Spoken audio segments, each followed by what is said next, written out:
We are at halftime of the heat wave, but the second half could be even hotter than the first and possibly more dangerous. We'll see when relief finally arrives.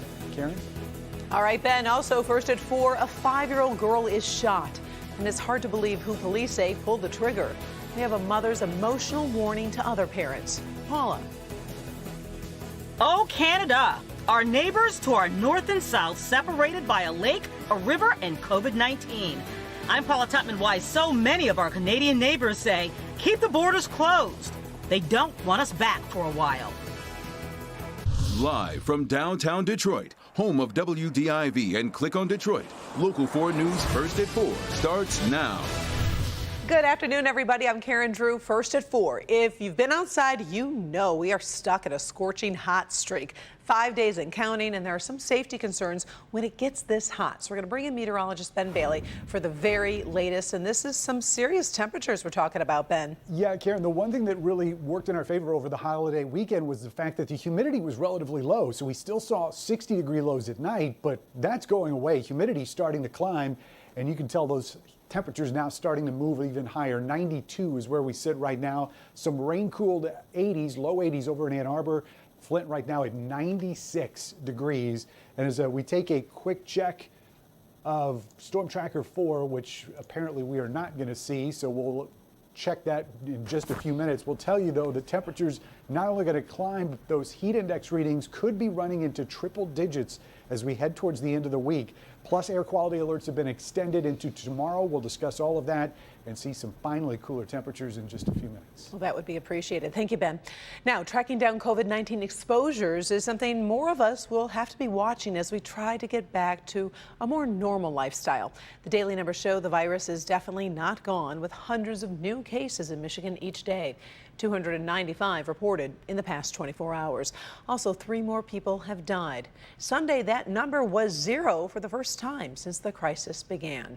Meantime, a new outbreak has been linked to a strip club and a Checkers restaurant near Detroit Metro Airport. A Checkers employee went to the club and is one of the 13 confirmed cases. An alert has gone out to anyone who visited the Playhouse Club between June 17th and July 1st, or the Checkers in Romulus between June 27th and July 4th. So if so, please call the Wayne County Health Department. A 5-year-old girl is in the hospital this afternoon after being shot in the head by her 4-year-old brother. This happened about 1:30 this morning inside a mobile home on Plymouth near Haggerty in Redford Township. Karina Norwood's mother says her son was able to unlock a small closet where the gun was being held, thinking it was a toy. He went into his sister's room and shot her in the head. Police say it hit the top of her head. Luckily, she is expected to be okay. Her mother says it's a hard way to learn a lesson. I just advise all you parents to pick up guns and keep them away from your kids and don't let them be able to get them. A lock in the back room does not work. They're easy to open and get to. My baby got to it. The Wayne County prosecutor will decide whether the parents will be charged.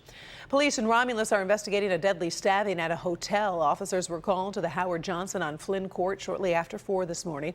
They found a 39-year-old man with stab wounds. He didn't survive those injuries. A 29-year-old man was taken into custody. Police say the victim and the suspect knew one another. Investigators say they're still trying to figure out exactly what led to that stabbing.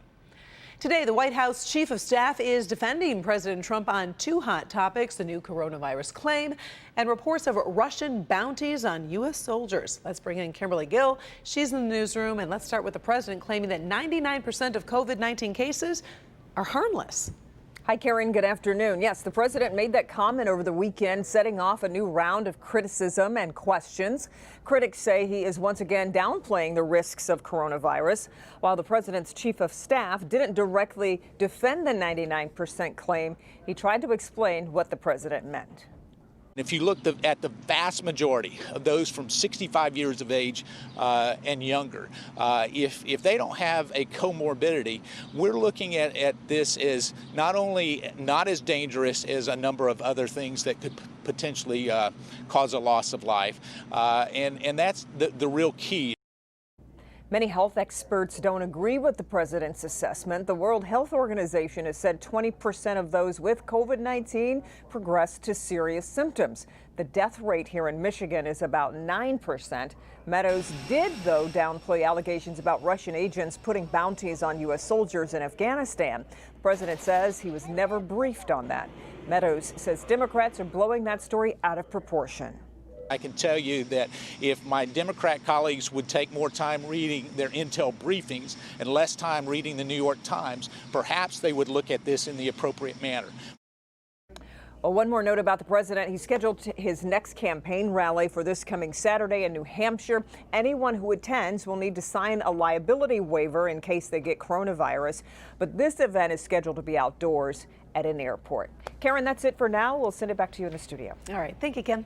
Right now, we are pointing one of our cameras toward the Ambassador Bridge, one of the crossings into Canada. But not many people are crossing right now, and a new survey says a big majority of Canadians are not ready to welcome non-essential Americans back to their country. Paula Tutman shows us how each nation is handling COVID-19 is really creating a large divide in our natural borders.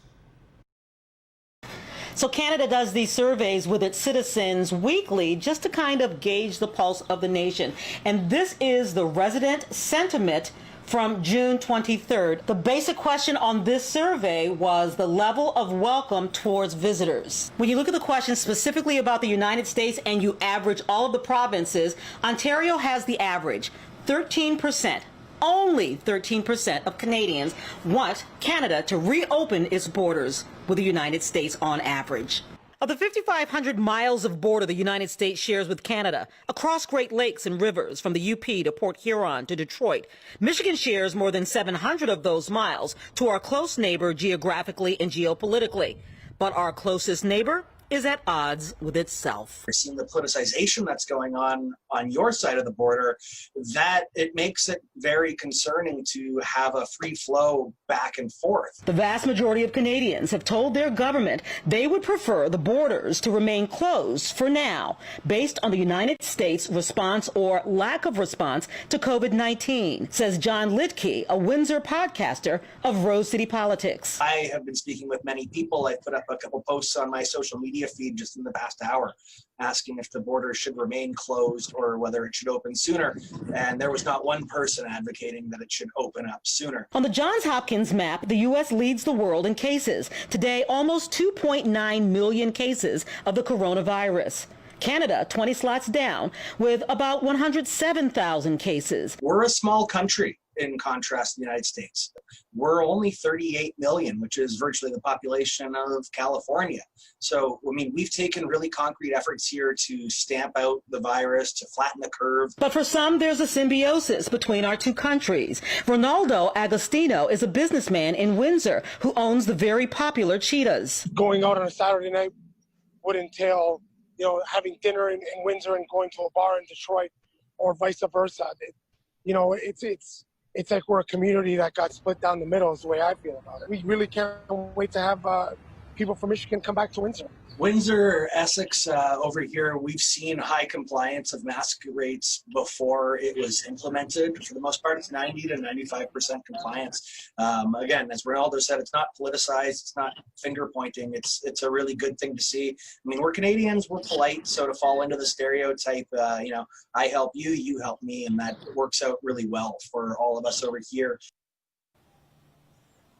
Yeah, of course, this has nothing to do with being polite. It has to do with the rise of the virus, and given our trajectory, it is very possible from what I'm seeing that Prime Minister Justin Trudeau will actually extend beyond the July 21st ban on border crossings.